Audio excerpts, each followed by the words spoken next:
Puji Tuhan, selamat malam. Selamat kita bergabung lagi di pembelajaran kita malam ini. Mari sebelum kita memulai, mari kita bersatu di dalam doa. Pujian syukur kami naikkan kepadamu Tuhan Yesus yang baik. Kami bersyukur ya Tuhan untuk hari yang Kau beri buat kami. Hingga kami boleh terus menikmati anugerah-Mu yang luar biasa Engkau nyatakan buat kami. Terima kasih Tuhan, terima kasih. Biar ajar kami, ingatkan kami, mampukan kami Tuhan. Untuk kami boleh meresponi anugerah-Mu, meresponi kasih karunia-Mu. Biar apa yang kami lakukan Tuhan, kami kerjakan di setiap keseharian kami hanya untuk kemuliaan nama-Mu. Terima kasih Tuhan Yesus, terima kasih ampuni segala salah dosa kami dari setiap perkataan, pikiran, perbuatan kami. Biar hanya karya salib-Mu kami boleh Tuhan Yesus memandang, memfokuskan hidup kami dan kami boleh menaikkan syukur kami kepadamu. Terima kasih Tuhan, saat malam hari ini kami mohon pimpinan-Mu ibadah Zoom kami ini Tuhan. Tuhan Yesus tolong kami, teman-teman kami yang akan bergabung saat ini, baik yang akan mendengar rekaman kami. Tuhan berkati kami semua, biar apa yang kami lakukan itu tidak mendatangkan sia-sia, tapi firman yang kami dengar itu boleh menjadi Tuhan Yesus kekuatan buat kami. Iman percaya kami terus bertumbuh dan bertumbuh Tuhan, hingga boleh berbuah-buah Tuhan Yesus. Tolong Tuhan pimpin ibadah kami dari awal, pertengahan hingga akhirnya Tuhan Yesus. Kami sungguh percaya Kau persiapkan hamba-Mu Tuhan untuk memperkatakan kebenaran firman-Mu. Terima kasih Tuhan Yesus. Kami mulai pembelajaran kami malam ini dan kami peralaskan doa kami hanya di dalam nama Tuhan Yesus Kristus. Haleluya. Amin. Puji Tuhan, saya akan bacakan saat malam hari ini Efesus 3 ayat 8 sampai 13.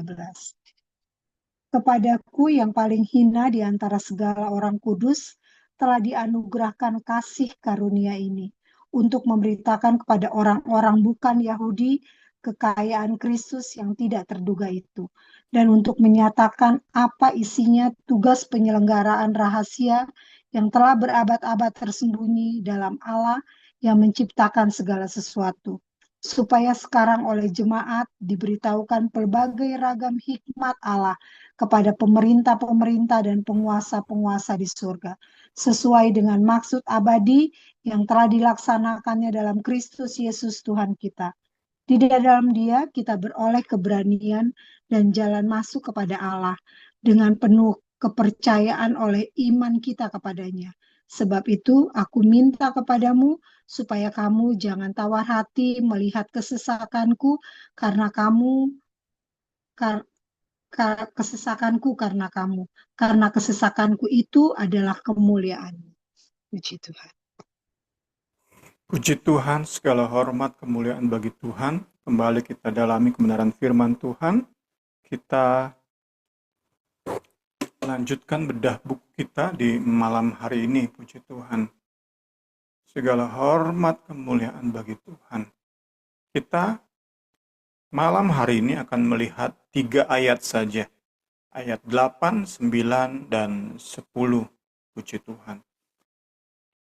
Kita awali dengan pendahuluan singkat. Sebentar lagi di ayat 14, Paulus akan memulai doa syafaatnya.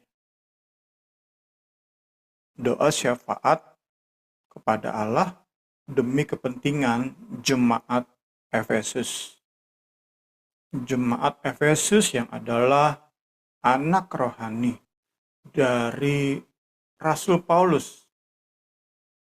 Kita sudah belajar 2 minggu ini, Paulus memperkenalkan dirinya sebagai rasul bagi bangsa-bangsa non-Yahudi.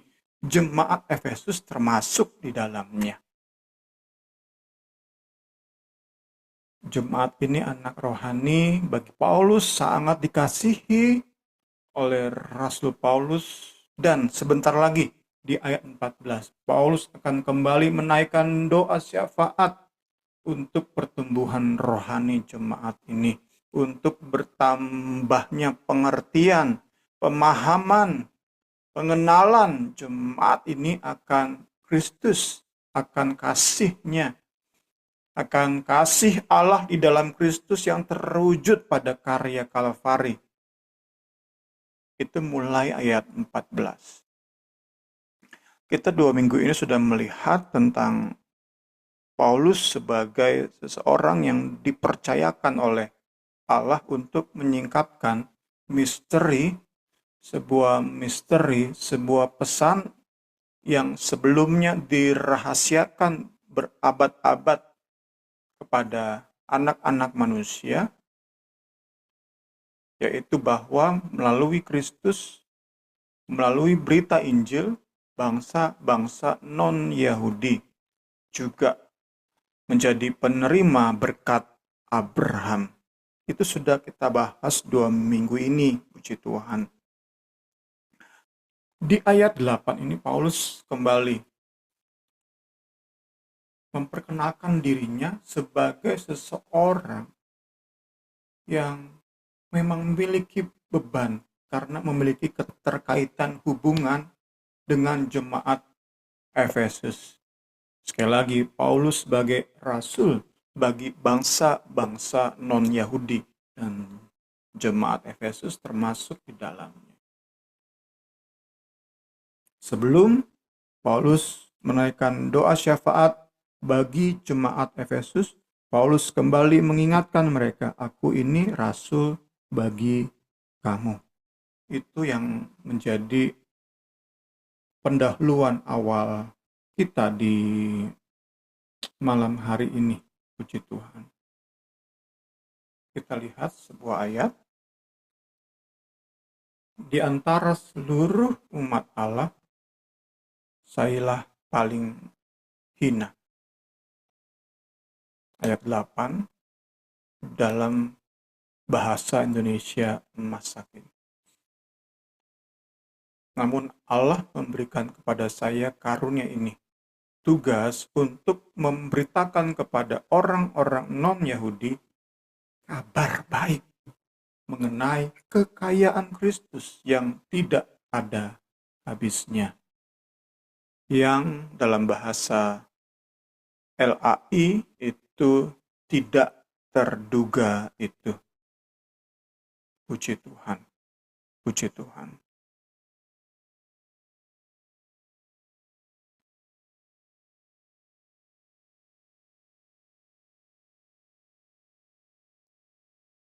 Paulus menggunakan klausa sayalah yang paling hina di antara seluruh umat Allah itu untuk menegaskan ketidaklayakannya dan betapa bersyukurnya ia dipercaya pemberitaan Injil, pemberitaan misteri ilahi yang sudah kita bahas 2 minggu ini, puji Tuhan. Paulus sangat bersyukur ia dipilih Allah untuk memberitakan keselamatan bagi bangsa-bangsa kafir. Gaya bahasa superlatif atau melebih-lebihkan ini sekali lagi untuk memberi penekanan, untuk menegaskan kebanggaannya dan rasa syukurnya. Ia yang sesungguhnya tidak pantas, tidak layak terima tanggung jawab ini, terima kepercayaan ini, tugas pelayanan ini, tetapi kepadanya Kristus mempercayakannya. Haleluya. Segala hormat, kemuliaan bagi Yesus. Dihubungkan dengan gaya superlatif atau melebih-lebihkan dari Paulus di surat-surat lainnya, kita bisa lihat bahwa gak cukup Paulus menyebut dirinya itu paling hina dari semua rasul. Itu di 1 Korintus 15 ayat 9. Karena aku adalah yang paling hina dari semua rasul. Bahkan tidak layak disebut rasul, sebab aku telah menganiaya jemaat Allah. Jadi ada dua bahasa superlatif. Tadi kita sudah baca, sesuai dengan pembacaan kita, Paulus menyebut dirinya paling hina di antara seluruh umat Allah. Di ayat ini, paling hina dari semua rasul. Kemudian di 1 Timotius, Paulus menyebutnya sebagai yang paling berdosa di antara orang-orang berdosa yang Kristus selamatkan. Paling berdosa dari antara seluruh orang berdosa yang Kristus selamatkan. Jadi ada penyebutan baru di Efesus ini. Paling hina dari seluruh umat Allah. Bukan hanya paling hina di antara para rasul, tapi paling hina dari antara seluruh umat Allah. Tentu kita sudah bisa mengira-ngira Paulus menggunakan gaya bahasa ini untuk menunjuk masa lalunya, di mana ia menjadi orang yang sangat amat giat dalam mengejar-ngejar orang Kristen, memenjarakan orang-orang Kristen, bahkan tidak segan membunuh orang-orang percaya. Itu yang Paulus tunjuk. Jadi bukan Paulus sedang bilang, saat ia menyebut diri paling hina, bukan sedang bilang bahwa aku ini paling banyak bergumul dengan dosa, aku paling banyak punya berhala di hidup saya, bukan. Paulus sedang menunjuk masa lalunya sebagai orang yang sangat giat menyengsarakan umat Allah. Puji Tuhan, kita kiranya bisa mengerti bagian ini. Puji Tuhan. Sekali lagi, dengan menyebut diri sebagai yang paling hina di antara orang kudus, Paulus sedang meninggikan anugerah Kristus. Haleluya. Membanggakan kepercayaan yang Kristus berikan kepadanya. Haleluya. Haleluya. Paulus juga selanjutnya kita lihat menjadi orang yang bisa, atau pelayan yang bisa menjadi role model dalam hal merasa diri amat sangat tidak layak, tetapi rasa tidak layak itu bukan menjadi dalih dalam melalaikan tugas-tugas pelayanan. Kan nggak jarang kita dapati di sekitar kita, bahkan mungkin pengalaman kita pribadi. Saat kita merasa nggak layak, kita pakai itu sebagai dalih untuk saya melayani bulan depan aja, saya melayani tahun depan aja. Bahkan nggak jarang kita temui orang yang berkata, saya nggak pantas ke gereja. Padahal sesungguhnya ia memang malas ke gereja. Paulus menjadi role model, menjadi contoh pelayan yang benar-benar merasa nggak layak, tetapi pemahamannya terhadap anugerah menjadikan rasa tidak layak tersebut justru menjadi katalisator, penggerak, penyemangat untuk dia memberi yang terbaik. Haleluya. Segala hormat, kemuliaan bagi Kristus. Belajar dan belajar lagi kita.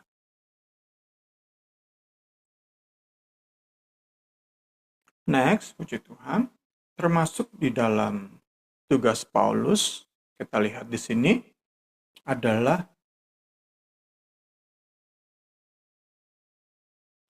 memberitakan kepada orang-orang bukan Yahudi kekayaan Kristus. Kita bicara tentang kekayaan Kristus, puji Tuhan, saat kita bicara tentang kekayaan dan Paulus memberitakan, kita bisa langsung mendapat kesan bahwa Paulus sedang menghamburkan, membagikan dengan tidak berhemat kekayaan Kristus yang tidak terduga itu. Unfathomable, yang nggak ada dasarnya, yang nggak bisa diselami sampai ke ujung. Laut sedalam apapun masih ada dasarnya. Kekayaan Kristus tidak ada dasarnya. Kekayaan Kristus itulah yang Paulus beritakan, Paulus bagikan dengan tidak berhemat, alias Paulus kita gambarkan seperti sedang menghambur-hamburkan kekayaan Kristus. Tentu diterima oleh setiap orang yang berkata yes terhadap undangan keselamatan Kristus, yang menerima Injil dengan iman dan pertobatan. Puji Tuhan.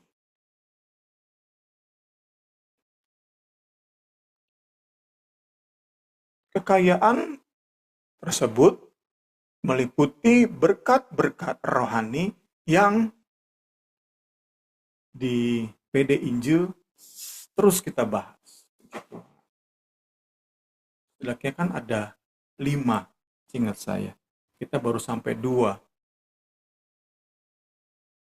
Satu itu pemilihan ilahi sebelum dunia dijadikan, kita dipilih.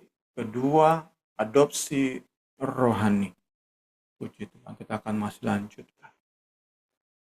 Itu 2 dari kekayaan yang Paulus katakan tidak terduga itu.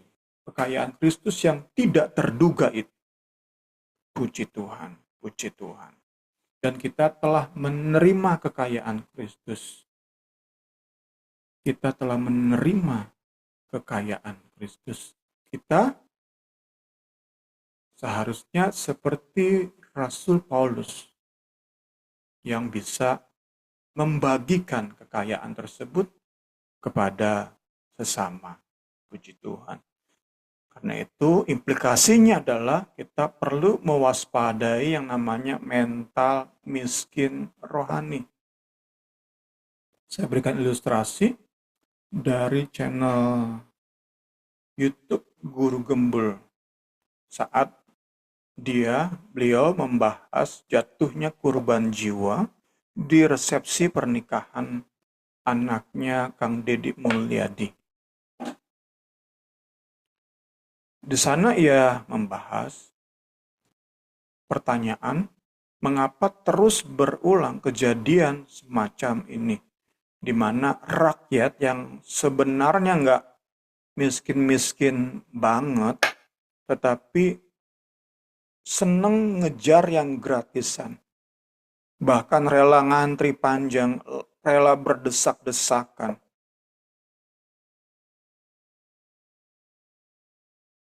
Bisa diyakini bahwa banyak orang yang ikut ngantri di resepsi tersebut, di pernikahan anaknya KDM tersebut, sebenarnya kalau mau makan enak masih bisa, contohnya makan di KFC atau setidaknya Sabana.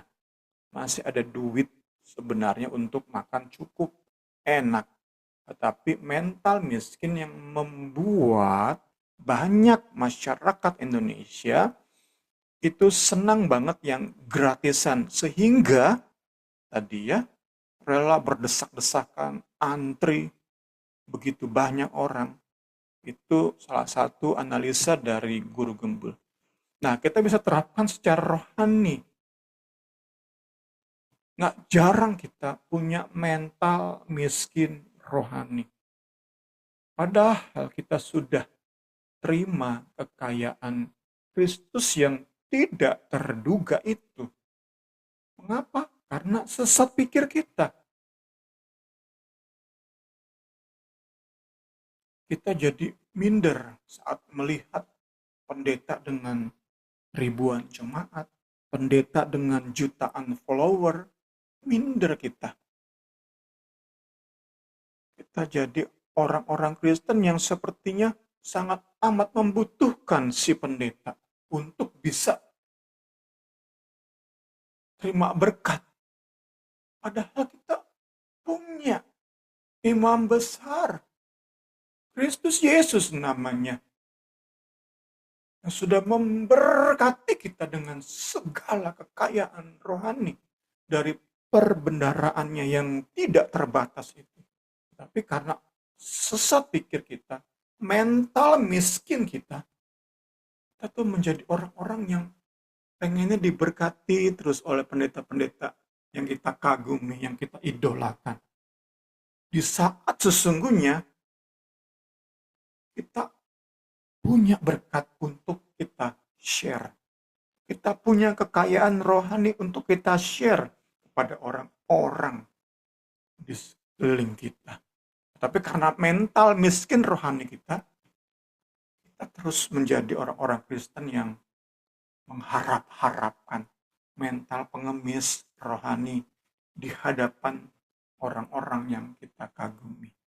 Nggak perlu pendeta, mungkin pembina rohani kita, mungkin gembala kita, mungkin orang-orang yang disiplin rohaninya luar biasa, yang sering mempromosikan disiplin rohani mereka. Kita jadi kagum. Mental miskin rohani harus kita buang dari pemikiran kita. Tuhan Yesus tolong kita semua. Saat kita seperti secara jasmania saja, saat kita pas-pasan, tetapi punya mental nggak miskin, maka kita akan mengusahakan tetap untuk berbagi dengan sesama. Pas-pasan memang, nggak berlebih-lebihan, tapi kita bisa berbagi. Sebaliknya, saat mental kita miskin, kita selalu minta, selalu memohon belas kasih kepada orang. Nggak bisa berbagi. Demikianlah saat mental miskin rohani itu menguasai kita. Kita nggak mau seperti itu. Kita punya Kristus yang sudah mati bagi kita. Kita punya Allah Juru Selamat. Puji Tuhan.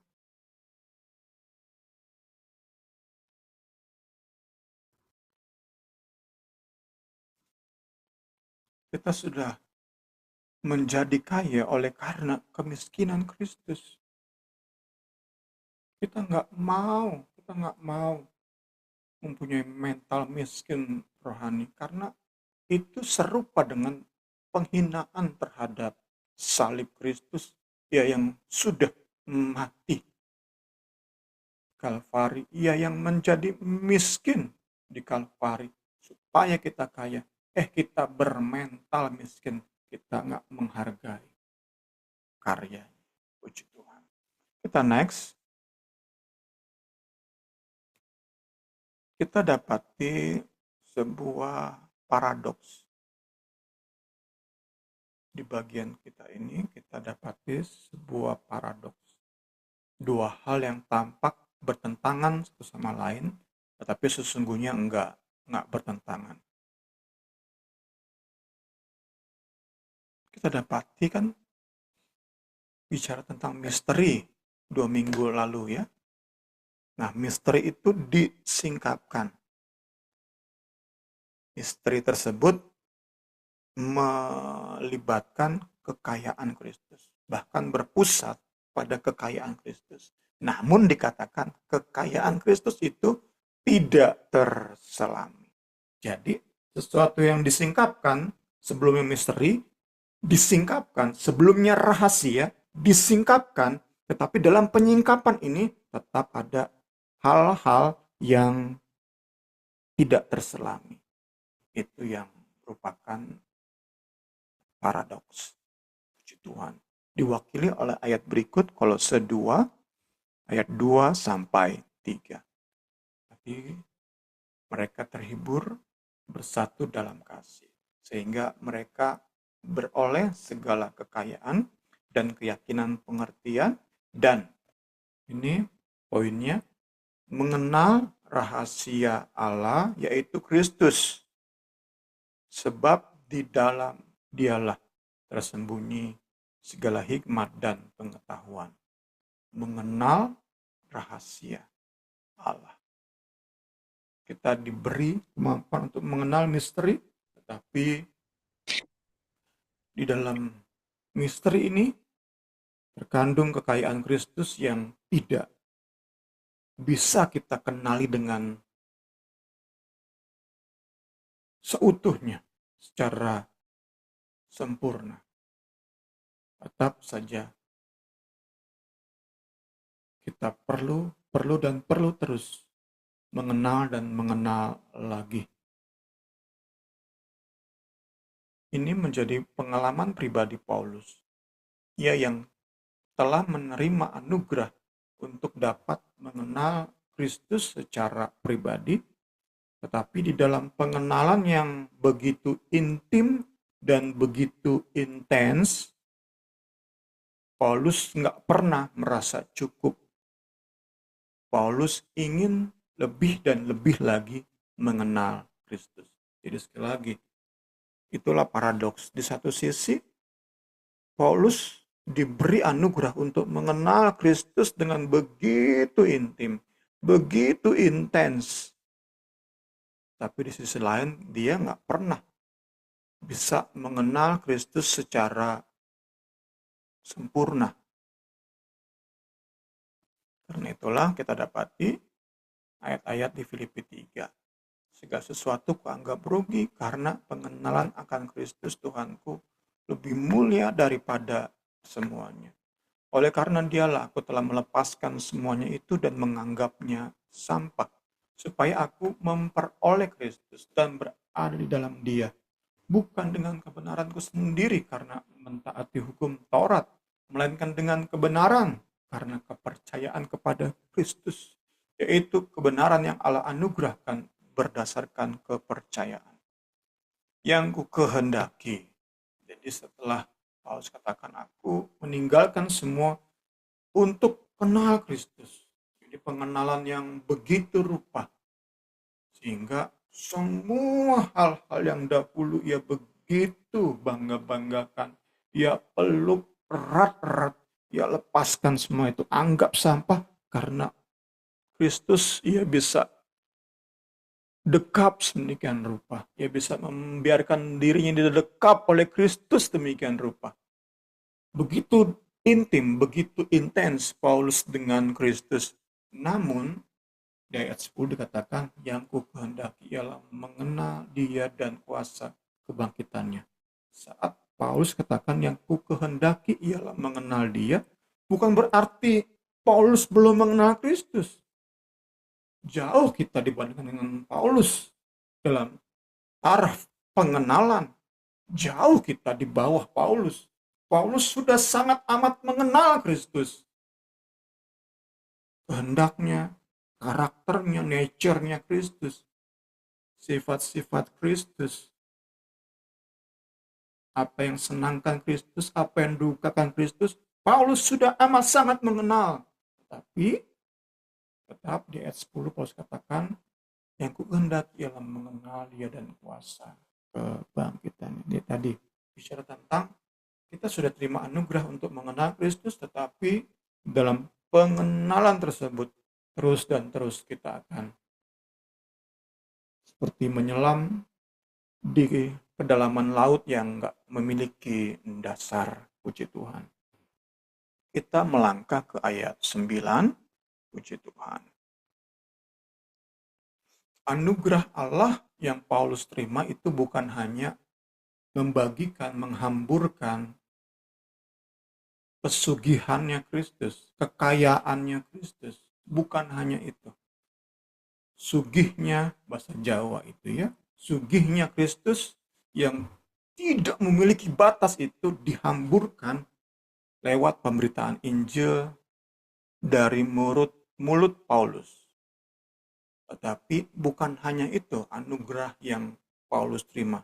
Dikatakan di ayat 9, Paulus pun terima anugerah memberitahu jemaat-jemaat tentang bagaimana Allah melaksanakan rancangan yang dahulu ia rahasiakan berabad-abad dari generasi ke generasi.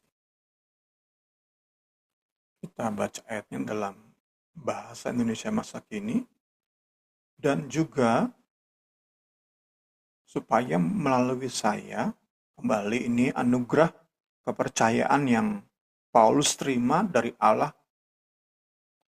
supaya semua orang tahu bagaimana Allah pencipta semesta alam ini melaksanakan rencananya. Itu yang menjadi kepercayaan yang Allah berikan kepada Paulus.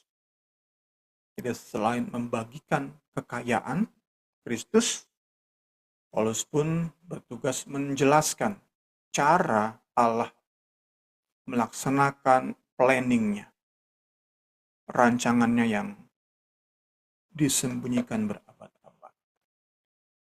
Paulus memberitahu bagaimana sebenarnya cara Allah menyelenggarakan plan tersebut, rahasia tersebut, rancangan yang dirahasiakan tersebut. Yaitu, kita sudah lihat beberapa kali, cara Allah menyelenggarakan rancangannya tersebut, menggenapi, melaksanakan rancangannya tersebut adalah Injil, kita tahu bersama. Injil, puji Tuhan. Injil yang berpusat pada kematian dan kebangkitan Kristus. Melalui pemberitaan Injil, bangsa-bangsa non-Yahudi masuk ke dalam hubungan personal, intim, hubungan pribadi yang begitu erat dengan Kristus, dengan Allah melalui Kristus. Dengan Allah melalui Kristus bisa menjadi satu. Tentu kembali dihubungkan dengan mental miskin tadi. Miskin rohani. Karena memang akan terus kita dapati pendeta-pendeta yang dikuasai oleh semangat narsisme, orang-orang narsis yang pengen banget menjadi pusat perhatian, pengen banget rasa dibutuhkan banget oleh jemaat. Itu membuat mereka menghadirkan diri sebagai perantara, pengantara. Padahal terus Paulus jelaskan, Injil tegaskan berulang-ulang. Perantara kita, pengantara kita hanya satu. Mediator kita, Yesus Kristus. Kita bisa begitu intim dengan Allah.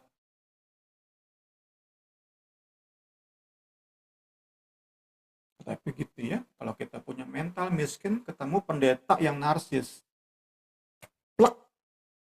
Seperti gembok ketemu kuncinya.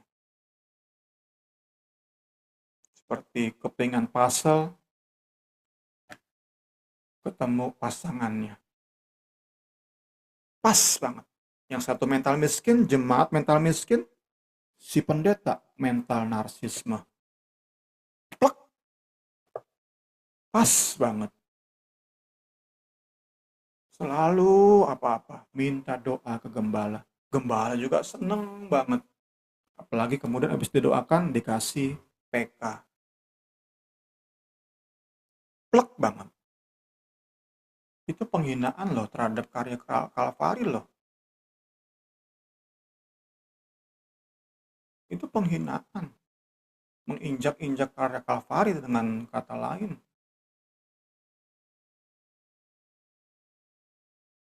Kita nggak perlu perantara manusia. Mental miskin lah yang membuat kita terus merasa perlu perantara manusia. Puji Tuhan. Kita belajar di malam hari ini. Ya, kita lihat selanjutnya. Allah yang menyelenggarakan, melaksanakan rancangan yang tersembunyi sebelumnya berabad-abad ini, Paulus sebut juga sebagai Allah pencipta semesta. Allah pencipta segala yang ada. Allah yang menciptakan segala sesuatu. Jadi Paulus lewat ayat ini ingin berkata Allah yang menebus itu juga Allah yang mencipta. Allah yang mencipta itu juga Allah yang menebus. Puji Tuhan. Penciptaan dan penebusan berasal dari pemikiran satu pribadi, Allah Trinitas. Allah yang tidak berubah itu. Allah yang kita bisa gambarkan jika ada dua proyek. Ini proyek penciptaan, ini proyek penebusan keselamatan dalam Kristus. Allah itu bukan seperti orang yang proyek penciptaannya udah nggak diperhatiin, terbengkalai karena sibuk dengan proyek yang baru. Nggak seperti itu Allah, nggak. Menjadi sebuah kesatuan. Itu yang ingin Paulus bilang di ayat ini. Penciptaan nggak bisa dipisahkan dari penebusan. Penebusan nggak bisa dipisahkan dari penciptaan. Ini yang kita bisa lihat di bagian ini. Puji Tuhan. Kita masuk ayat terakhir di malam hari ini. Kita seharusnya punya waktu yang bisa lebih. Puji Tuhan karena hanya 3 ayat di malam hari ini. Tujuan Allah, maksud ilahi, God's intention adalah bahwa oleh jemaat, melalui gereja, pelbagai ragam hikmat Allah itu diberitahukan, didemonstrasikan kepada pemerintah-pemerintah, penguasa-penguasa di udara. Jadi lewat gereja nih, seluruh penguasa di udara, yang jahat, yang baik, itu melihat gereja dan kagum terhadap berbagai ragam hikmat Allah. Seperti gambarannya, kita kagum melihat clothes atau jubah, baju yang warna-warninya itu indah banget. Komposisi warnanya itu menakjubkan sekali. Membuat terpesona. Kagum banget gitu. Kita ingin terus melihatnya. Seseorang mungkin atau ada pakaian di display di sebuah toko pakaian. Itu indah banget komposisi warnanya. Kita meskipun sudah lewati, kita akan lihat ke belakang. Mempesona sekali. Itu gambaran dari penguasa-penguasa, pemerintah-pemerintah di udara yang melihat gereja.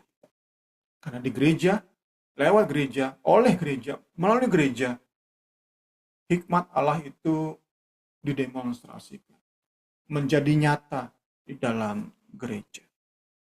Itu ayat 10. Supaya sekarang oleh jemaat diberitahukan, didemonstrasikan, ditunjukkan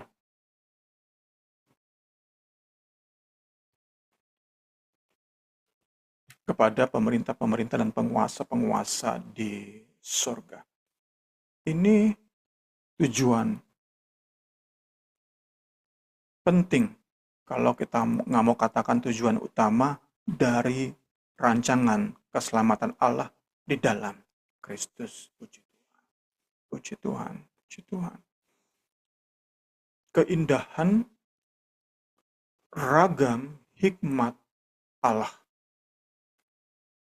itu kembali dihubungkan dengan penciptaan dan penebusan. Penciptaan itu udah amat sangat indah. Bagaimana Allah menciptakan manusia. Penebusannya juga amat sangat indah. Baik di penciptaan juga di penebusan, hikmat Allah itu menjadi nyata, mempesona. Kita banyak kali menganggap biasa saja karya ciptaan Kristus, karya penebusan Kristus itu biasa banget, banget. Kita lebih terpersona sama hiburan-hiburan dunia, pemandangan-pemandangan, dan lain-lain sebagainya. Tetapi kita mau belajar di malam hari ini, kita mau punya pandangan rohani. Karena kita bicara tentang tadi ya, penguasa-penguasa di udara yang melihat secara rohani gereja ini.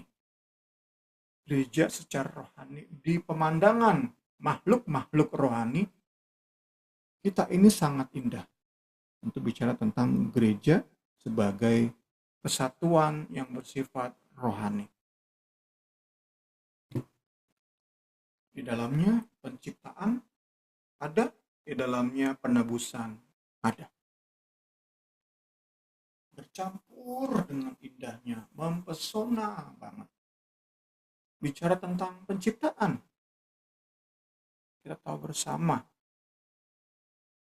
begitu banyak suku bangsa. Kita cukup bicara tentang suku bangsa yang menjadi satu dalam gereja. Saat kita lihat Google, ada 5.000 sampai 7.000 suku bangsa yang memiliki perbedaan-perbedaan, termasuk dalam hal fisik. Kita bisa melihat contoh dari suku-suku di Papua.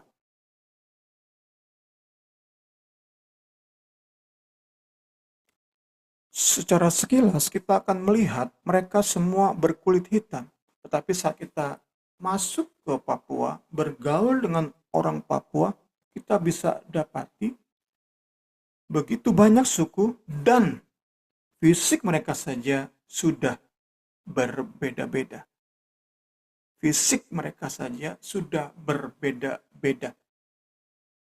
Itu hanya di Papua setidaknya ada 24 suku. Yang besar itu Asmat, Dani, Amungne, suku Biak, suku Mee, suku Yalis, suku Korawalis, suku Bausi, dan suku Muyu. Itu 9 yang dikatakan terkenal. Tetapi total tidaknya ada 24 suku dengan perbedaan-perbedaan fisik mereka. Sekali lagi kita sedang bicara hikmat Allah dalam penciptaan. Begitu beragam. Kita hanya bicara tentang suku bangsa saja. Ada setidaknya 5.000 sampai 7.000 suku bangsa di seluruh dunia ini. Dan mereka punya keunikan masing-masing. Jadi kita dapati di sini pelbagai ragam hikmat Allah dalam penciptaan. Digabung dengan penebusan. Bagaimana perbedaan-perbedaan suku bahasa tergabung dalam gereja. Itu yang membuat malaikat-malaikat itu kagum, terpesona lihat gereja. Pertama tentang penciptaan yang begitu luar biasa, menyatu dengan penebusan yang gak kalah luar biasa. Lewat Kalvari, orang-orang yang sangat berbeda, hitam, putih, kulit merah, kulit kuning, bisa bersatu. Itu hanya bicara tentang suku bangsa. Kita bisa lanjutkan tentang latar sosial, latar ekonomi, latar belakang pendidikan, dan lain-lain sebagainya. Di dalam gereja itu menyatu sebagai satu tubuh Kristus. Itulah yang kita dapati sebagai sebuah keindahan yang luar biasa. Gereja menjadi alat Tuhan menunjukkan kepada penguasa di udara, pemerintah di udara, tentang sangat kayanya hikmat Allah di dalam Kristus, di dalam karya keselamatannya. Puji Tuhan. Kristus menjadi segala-galanya. Kristus berkuasa di atas segala-galanya. Iblis ditaklukkan, para malaikat dibuat terpesona. Tentu saat bicara tentang gereja membuat malaikat terpesona itu menunjuk pada Kalvari tentu. Kita sudah bisa lebih paham. Bukan tentang gereja itu sendiri, tetapi tentang karya Kristus bagi gereja. Menyatukan perbedaan-perbedaan yang begitu beragam. Ini sesuai dengan berkat rohani, kekayaan rohani di pasal 1 ayat 9 dan 10. Kita mendekati bagian-bagian akhir pembahasan kita di malam hari ini.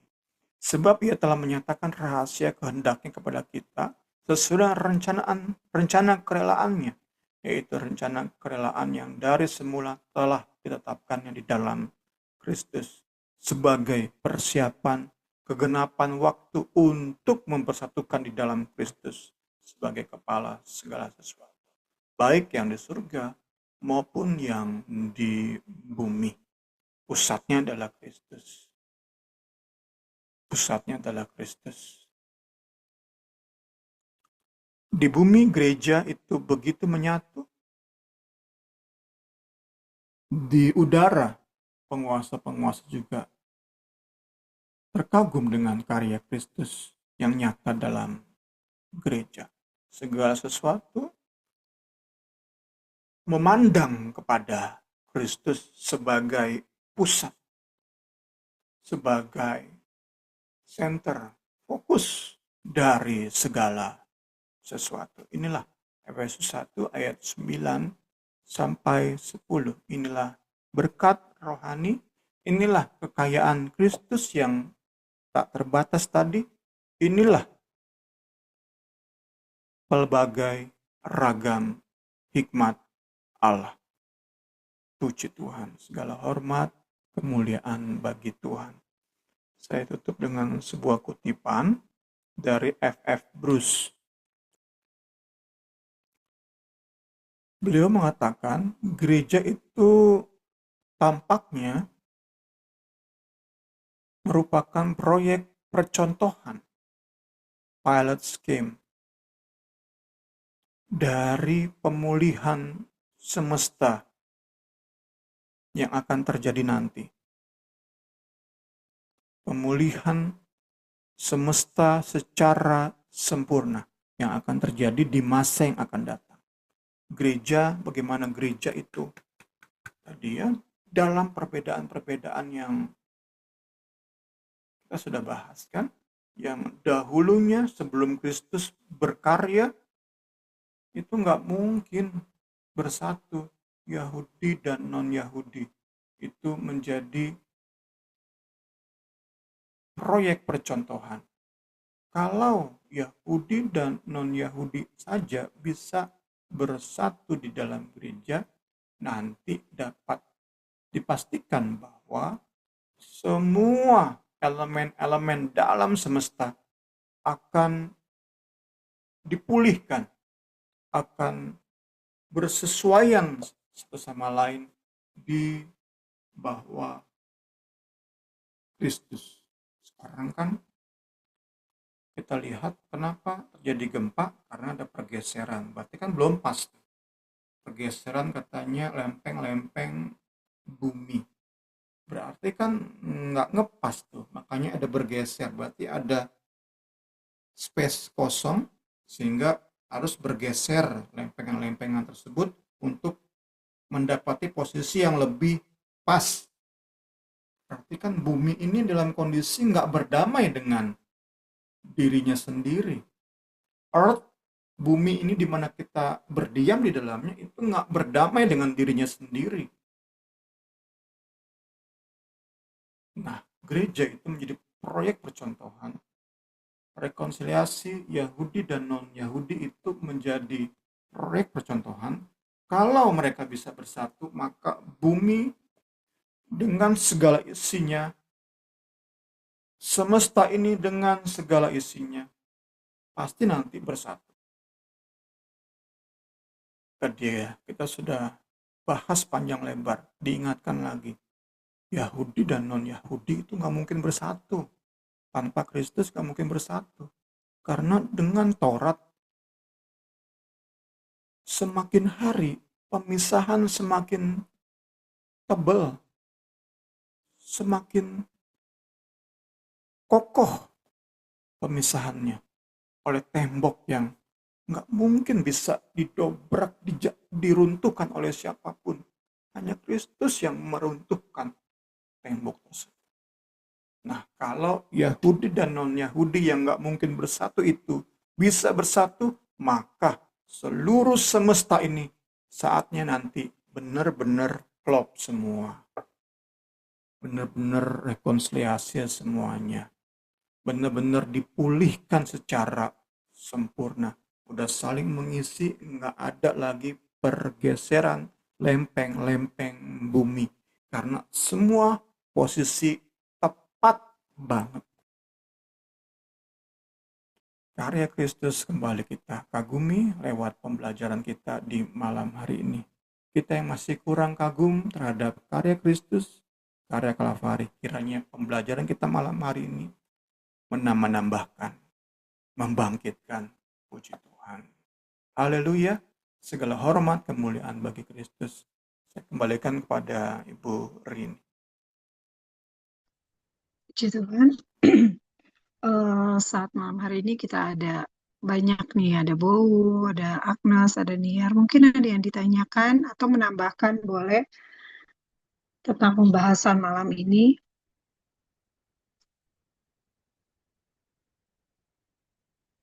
Dari Agnes, Niar, Bowu.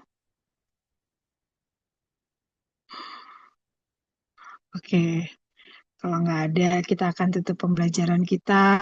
Kita menjadi umat-umat pilihan Tuhan yang terus menikmati kekayaan anugerah Allah. Biarlah kita responi itu dengan benar, dengan hidup yang berkelimpahan. Boleh, boleh, Niar.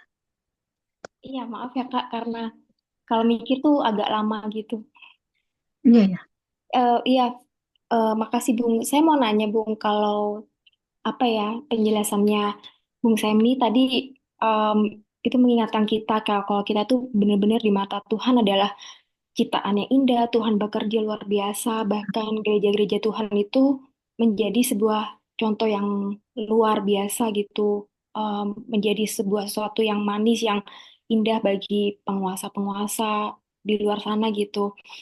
Jadi yang saya lihat tuh memang em, udah ada baiknya ketika orang itu udah apa ya menerima Kristus, dia tahu bahwa dia adalah ciptaan Kristus yang luar biasa, pastinya tuh mereka mengenal konsep ini gitu. Paling nggak tuh Roh Kudus tuh ada menjamah mereka sehingga tuh kayak nggak apa ya, nggak gampang banget untuk keluar gereja atau eh, mencolok satu ke gereja lainnya gitu. Memang mungkin konteksnya ini, konteks saya ini mungkin gereja dalam bentuk apa ya, building gitu atau apa, tapi saya lihatnya itu sebagai kesatuan kita sendiri. Untuk itu kenapa benar nggak ya Bung ya, orang itu akan semakin mengerti konsep ini tuh semakin mereka itu eh, mau bertahan, mau berjuang untuk kesatuan gereja gitu. Kan banyak ya Bung kayak eh, tanpa menunjuk siapapun gitu kayak misalnya kita itu udah apa namanya ditebus, kita melayani gitu, tapi apa sih namanya kepengen coba satu atau pindah satu ke yang lain karena nggak cocok, dan itu kalau memang itu sesekali itu mungkin nggak apa-apa, sekali dua kali mungkin bener-bener kacau gerejanya, tapi kalau yang terlalu sering itu sehingga tuh kayak apa ya, nggak melihat bagaimana pekerjaan Kristus itu sendiri dalam dalam komunitas mereka, bagaimana Kristus mempersatukan. Jadi iya gitu Bung yang saya pikirkan gitu. Itu aja sih Bung, makasih. Ya, makasih Niar. Ada tanggapan dari Bung Seminya? Puji Tuhan, pada eh, prinsipnya saya pun sepakat dengan Niar saat kita benar-benar bisa menghargai karya Kristus menyatukan kita, maka kita akan memperjuangkan kesatuan tersebut. Hanya saat kita dapati sebuah gereja memang pengajarannya sesat, baru kita pindah gitu ya. Atau tadi kata Niar benar-benar kacau, udah sampai misalnya tahap pendetanya melakukan abuse of power yang udah nggak ketulungan, kemudian bisa sampai tahap kepada eh, abuse secara seksual. Nah, itu kan udah tahap-tahap yang memang sudah menjadi alasan yang cukup untuk pindah gereja. Kita, seingat saya pernah bahas kok di teologi sistematik, alasan-alasan apa aja yang memungkinkan kita untuk pindah gereja.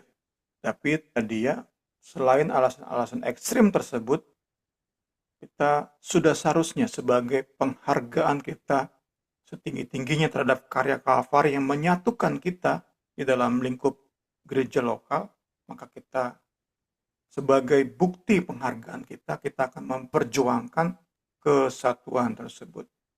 Kiranya itu bisa mendukung pemikiran Niar, puji Tuhan. Puji Tuhan. Kalau tidak ada lagi yang mau menanyakan, kita akan tutup pembelajaran kita saat malam hari ini. Terima kasih semuanya teman-teman yang sudah bergabung. Nanti saya minta Niar yang tutup dalam doa. Baik Kak, mari kita berdoa. Bapa dalam sorga, kami sungguh berterima kasih untuk firman-Mu yang boleh kami dengar ya Bapa pada malam hari ini ya Tuhan Yesus.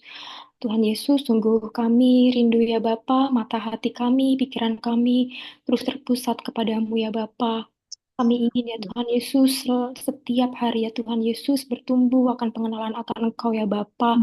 Kami ingin seperti Paulus ya Bapa, agar segala sesuatu tidak ada apa-apanya Tuhan dibanding betapa indahnya Engkau bagi hidup kami ya Bapa.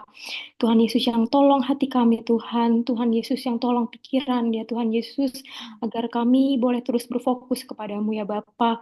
Ajarkanlah kami dengan kuasa roh-Mu ya Tuhan Yesus untuk bisa terus bertahan dalam iman kami ya Tuhan Yesus. Terima kasih ya Tuhan, terima kasih Tuhan yang tolong juga ya Bapa dalam setiap pergumulan kami di gereja ya Bapa. Kami boleh ya Tuhan Yesus terus memandang karya Kalvari ya Bapa. Kami boleh terus ingat betapa kami sudah diangkat, diadopsi ya Bapa sebagai anakmu. Kami mendapatkan cap legal ya Bapa sebagai anakmu yang terkasih ya Tuhan Yesus. Engkau yang terus mengerjakan perkara-perkara baik dalam hidup kami ya Bapa. Engkau yang terus ya Tuhan melihat kami begitu luar biasa ya Bapa. Kami mau terfokus Tuhan Yesus akan rancangan yang indah ya Tuhan untuk gerejamu, untuk diri kami ya Tuhan Yesus. Tuhan yang tolong agar supaya Kami Tuhan Yesus boleh bertahan, kami boleh melayani dengan segenap hati dan jiwa kami Tuhan. Kami boleh terus Tuhan Yesus mengagungkan Engkau Tuhan dengan membawa ya Tuhan Yesus damai ya Tuhan Yesus, sukacita, bawa persatuan ya Tuhan Yesus seperti yang Kau harapkan ya Bapa. Terima kasih Tuhan, terima kasih Tuhan Yesus malam hari ini kami percaya Bung Semi sudah Engkau berkati ya Bapa. Begitupun Kak ini ya Tuhan Yesus yang melayani kami di malam hari ini. Kami percaya Tuhan apapun yang kami terima, Tuhan saja yang bekerja dalam hati kami ya Tuhan Yesus. Kami boleh Tuhan bukan hanya datang Bible study ya Tuhan Yesus dengan rutinitas, tapi kami mau Tuhan Yesus berubah dan berubah ya Bapa. Setiap kami mendengar firman-Mu ya Tuhan Yesus. Tuhan kami juga berdoa Tuhan Yesus untuk perubahan rohani ya Bapa, perubahan ya Tuhan Yesus,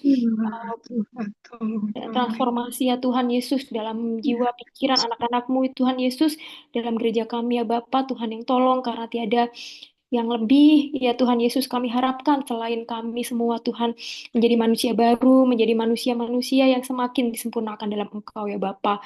Terima kasih Tuhan Yesus, terima kasih kami sudah menerima berkat-Mu dalam malam hari ini. Terpujilah Engkau Allah yang hidup, yang terus menjadi bagian kami sekarang dan selamanya. Dalam nama Tuhan Yesus Kristus, haleluya, amin.